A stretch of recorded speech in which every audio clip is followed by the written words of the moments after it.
ఇక April 24న Buneti Chanakya arrest కాగా April 25న Sajjala Sridhar Reddy arrest అయ్యారు. మే 8న ధనుంజయ రెడ్డి, జగన్, ఓఎస్డీ కృష్ణమోహన్ రెడ్డి ఇళ్లలో సిట్ సోదాలు చేసింది. అటు లిక్కర్ స్కామ్ కేసులో ఈడీ ఎంట్రీ ఇచ్చింది. కేసు వివరాలను కోరింది. ఇక మే 16న ధనుంజయ రెడ్డి, కృష్ణమోహన్ రెడ్డి అరెస్టు కాగా జూన్ 18న బెంగళూరు వెళ్లి చెవిరెడ్డి వెంకటేష్ నాయుడిని అరెస్ట్ చేసింది. మిథున్ రెడ్డికి హైకోర్టులో ఊరట దక్కకపోవడంతో సుప్రీంకోర్టుకు వెళ్లారు. అక్కడ కూడా ఊరట దక్కలేదు. దీంతో మిథున్ రెడ్డి అరెస్టుకి ఈ నెల 18న ఏసీబీ కోర్టులో సిట్ పిటిషన్ దాఖలు చేసింది. ఏపీ లిక్కర్ స్కామ్ కేసులో నిన్న మిథున్ రెడ్డిని విచారించిన సిట్ విజయవాడ ఏసీబీ కోర్టులో ఛార్జ్ షీట్ వేసింది. ఛార్జ్ షీట్ లో 268 మందిని సాక్షులుగా తెలిపింది. 62 కోట్లు సీజ్ చేసినట్లు ఛార్జ్ షీట్ లో వెల్లడించింది. మొదట ఏసీబీ కోర్టు జడ్జికి ఇచ్చేందుకు ఇంటికి వెళ్లిన సిట్ అధికారులు జడ్జి అందుబాటులో లేకపోవడంతో కోర్టులో అందజేశారు. 20 రోజుల్లో అనుబంధ ఛార్జ్ షీట్ దాఖలు చేయనున్నట్టు సిట్ తెలిపింది. ఈ కేసులో ఇప్పటి వరకు మొత్తం 40 మందిని నిందితులుగా చేర్చారు. 11 మందిని అరెస్ట్ చేశారు.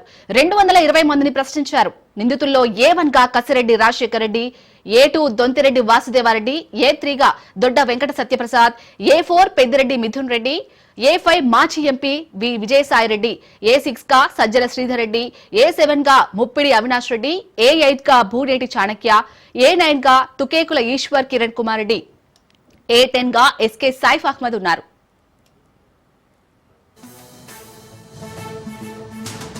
వైసీపీ నేతలు మిథున్ రెడ్డి అరెస్టును ఖండిస్తున్నారు. ఏపీలో జరుగుతున్నది సుపరిపాలన కాదని, అరాచక పాలన అని ధ్వజమెత్తారు. టీడీపీ కక్షపూరిత పాలన చేస్తుందని, ప్రశ్నిస్తే అరెస్టులు చేస్తున్నారని ఫైర్ అయ్యారు. లిక్కర్ స్కామ్ కేసును తెరపైకి తీసుకువచ్చి అనేక మందిని అరెస్ట్ చేయాలని చూస్తున్నారని ఆరోపించారు. ఎంపీ గారిని లిక్కర్ కేసులో ఈరోజు 1 గంట క్రితం అక్రమమైనటువంటి అరెస్ట్ చేయడం పూర్తిగా ఈ ప్రభుత్వం యొక్క అప్రజాస్వామికమైన చర్యలకు ఇది పరాకాష్ట. ఈ కూటమి ప్రభుత్వం ఏర్పడినప్పటి నుంచి చంద్రబాబు నాయుడు గారు ఒకే ఒక లక్ష్యం పెట్టుకున్నారు. వైఎస్ఆర్ కాంగ్రెస్ పార్టీలో ఎవరైతే ప్రధానంగా జగన్మోహన్ రెడ్డి గారికి చాలా ప్రధానంగా నమ్మకంగా విశ్వాసంగా ఉంటారో, బలమైనటువంటి నాయకత్వం ఉంటుందో, వాళ్ళందరినీ కొన్ని పేర్లు సెలెక్ట్ చేసుకొని వాళ్ళకి అవమానాలు చేయడము, జైళ్ళకు పంపడము, బెయిల్ రాకుండా ఆపే ప్రయత్నం చేయడం, కక్ష సాధించే ప్రయత్నం చేయడం, మానసికంగా వాళ్ళను శారీరకంగా వేధించే ప్రయత్నంలో భాగమే ఈరోజు మిథున్ రెడ్డి